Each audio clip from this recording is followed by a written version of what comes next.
Okay, here's another video, and the idea, of course, when you get started with envelope budgeting is you start off with 12 envelopes, and these are the 12 envelopes that you use on a weekly basis.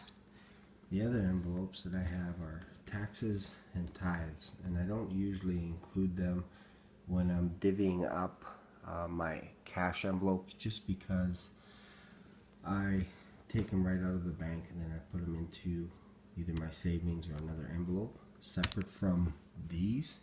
And then same thing for tithes. Usually I do that when I go to church. This week I took out cash for my tithe, but normally I use my debit card for that. But I decided to take out my tithe money today as well. So then of course the cash over here is just our savings.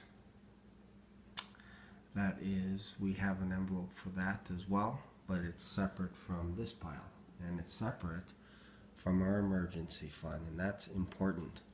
You don't want to mix your savings with your emergency.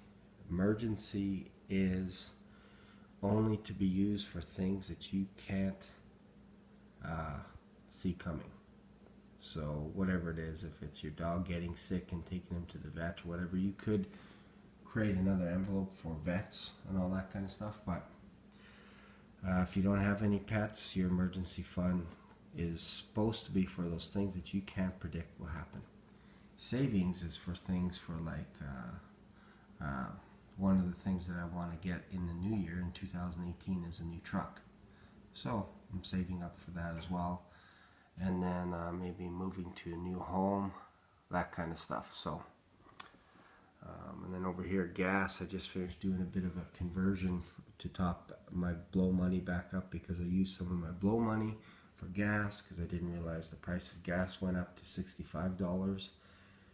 It used to be $50 a week for the past 3-4 months, and then all of a sudden it shot up. So I think it's like $1.11 a liter. Used to be 90 some cents or $1, so that makes a big difference. That's 15 bucks of my coffee gone into gasoline.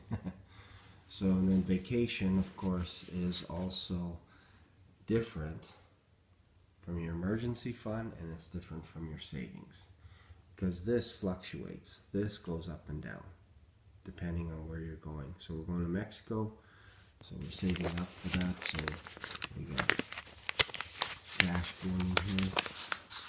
I don't know if you can see that, but a bunch of cash. So we are at about, what do we have? $11.50. So our goal is to be at $2,000 by the time we get to the airport. We also got to get pesos and all that kind of stuff. So sometimes there will be a little bit of juggling, but the envelopes that you don't want to juggle, your tithes, taxes, emergency fund. You don't want to dip into that stuff. Everything else could be juggled, fudged, all that kind of stuff. You can move things around.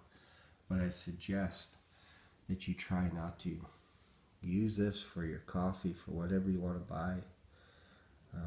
I bought some dumbbells, so you can use that, and then you have leftover money for coffee, etc. Hope that helps.